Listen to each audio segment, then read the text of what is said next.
All right, so you have your cabinet unpacked, your base cabinet. This happens to be a base 18 cabinet. What you're going to find different in the box that you didn't find in a wall cabinet is you're going to find long boxes like this inside a base cabinet box. What's inside of this box? Well, as you can see here, this is a base cabinet. It's a 3-drawer base. So in here you're going to find a package of screws. You're going to find another package in here. This package is the retainer clips that will be installed on the drawers once we assemble them. You're going to find these back brackets. These brackets get screwed to the back of the cabinet, and then you're going to find in here, you're going to find your 2 drawer tracks. You're going to find a left and a right. So those are all in this little box here. Now, one of the things that I do when I am assembling all of my base cabinets that have drawers, and I'm assembling my drawer bases particular to this particular cabinet, is I like to screw these back brackets on before I assemble the cabinet. The reason I do that is because when you look at the back of this cabinet, you're going to see that there are pre-drilled holes. They're too hard to see in the video, but there's a series here, here, they're going to be here, and here. And it's what that does is that allows you to place this bracket without measuring anything. So I'm going to take the time, I'm going to go ahead and install these real quick, and then we'll talk about how we install the rest of the cabinet. Okay, so we want to put our back bracket for our drawer glide on the back of the cabinet before we assemble. Now, we've located the pilot holes here. They're a little hard to see because they're just little dents, but we'll go ahead and we'll screw that in. Now, you'll notice that this hole here is slotted, and that's where that's going to line up. And so what I do is I put the screw about in the middle. And so what that does is, after the cabinet's installed and we go to adjust all the doors and drawer fronts, that's going to make adjustment easier because we don't have as far to move one way or the other. So we'll just go ahead and we're going to locate all our little system holes here. Like I said, they're a little difficult to see, but if you look for them and if you have old eyes, just go ahead and put your glasses on. But we'll go ahead and install these. And with this being a 3-drawer base, there's going to be 3 on each side, 3 left, 3 right. And we'll just go ahead and screw all those in. And like I said, it's going to make assembly at the end easier.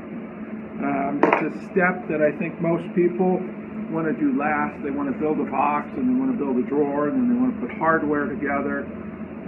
It's probably a good thought process, but I've been doing this for 35 years, and trust me, if we can get all these parts on without having to reach in the back of the box, it's going to make things a lot easier.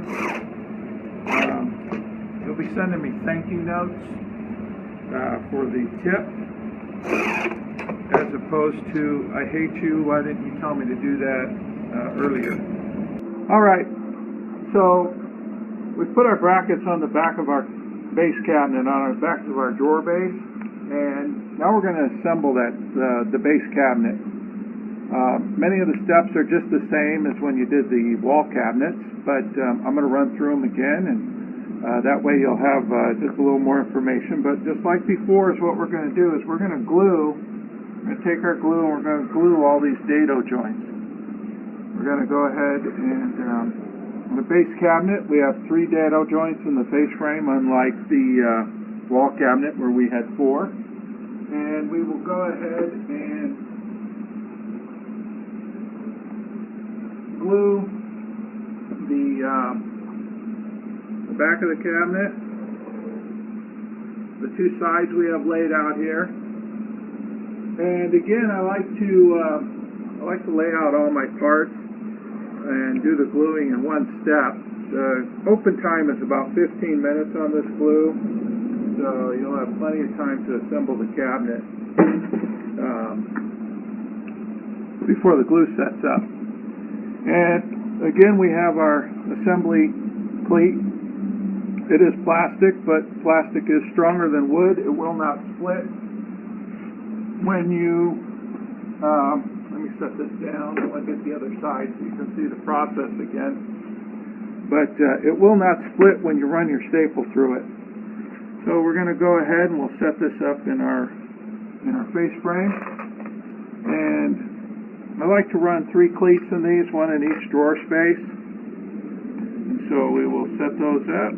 We take our staples. Again, make sure you have the 3/8 staples in there. If you use 1 1/4, you're going to shoot through the face frame, and then you'll be seeing me to buy new cabinets. So we want to go ahead and staple this in. Okay, and we'll repeat that process on this side over here. I don't think you can get a shot in. Maybe we could do it like that. And we'll take our bottom that we have here. Again, remember there's a finished side and a natural finished side. And we want to, oops, I got that backwards. We want to go ahead and we want to put that in there. Okay. All right, we have our side in, we have our bottom in, and we want to assemble the second side. Now again, it goes just like the first side. I'm going to go ahead and put the assembly cleats in.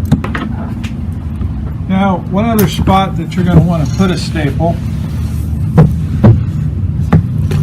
unlike with a wall cabinet, let me turn this around so I can show you. This is the bottom of the cabinet here, and we want to put one right here on this face frame.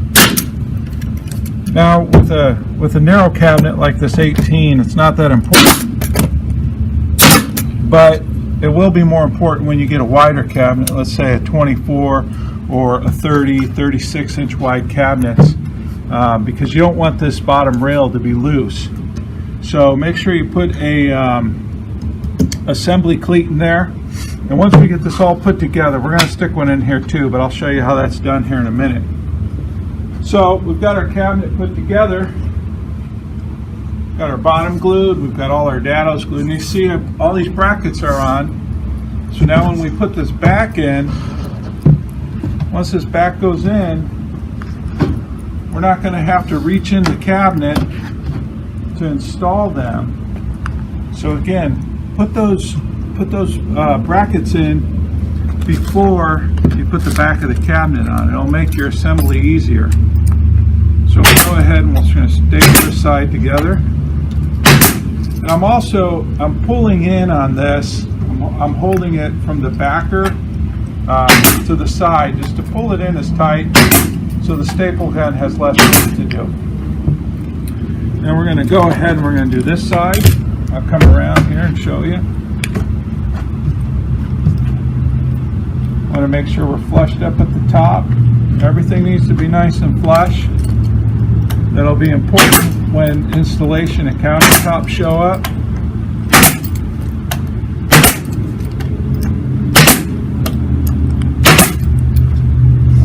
So we get that nailed in. Now here I'm going to show you another trick. This is the toe kick, and this is where our bottom shelf is. And just like the wall cabinet, we need to make a mark and we need to nail the bottom of the cabinet to the back. And I put a mark, let me show you. So what I did was I put a pencil line right in the center of the dado on each side. So we'll be able to take that now. We'll just use our toe kick because it's the right width, so we don't have to have a straight edge or anything like that. We're just going to draw a little pencil line here like that. I'll show you, we have that pencil line on here now. And then that way when we go to nail the back to the bottom, we can line up our staple gun and just follow that line.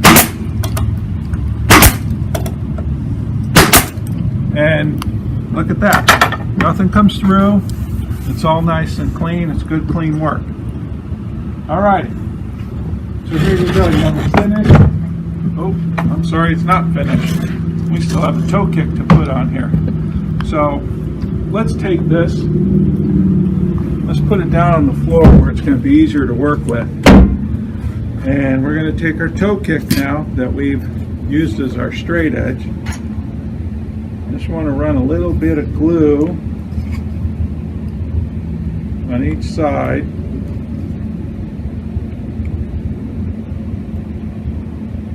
Just a little bead.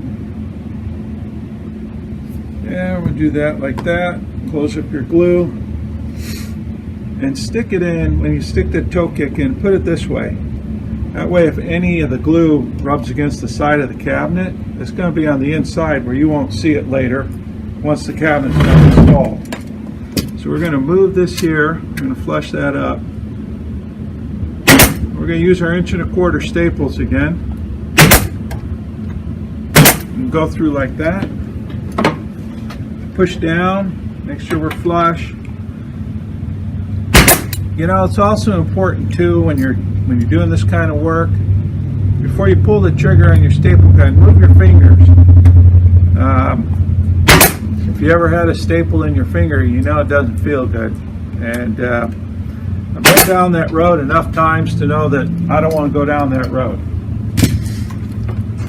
Again, staple the assembly block into the side, and then you can pull it in tight, and then staple it down to your bottom.